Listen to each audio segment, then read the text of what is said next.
change your Tesla Model Y interior to red. Let's get started. Install the backrest seat cover first. Tuck the bottom into the back of the seat to hold it in place. Adjust the back and use the tool to tuck in the edge portion of the back for a nice fit of the seat cover. The sides need to be adjusted as well. Simple and aesthetically pleasing. Recognize the buckle opening to identify left and right. Don't put it in the wrong way.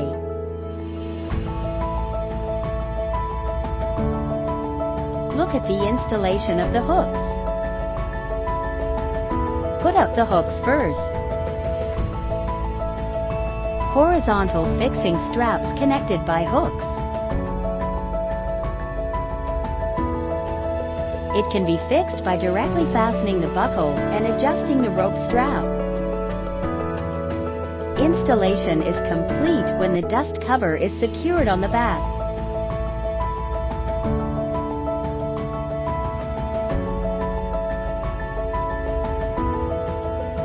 Adjust the side of the seat cover to better fix and make the seat cover more comfortable. Passenger seat installation complete. Driver's seat is the same installation. Let's see how beautiful the full set seat covers.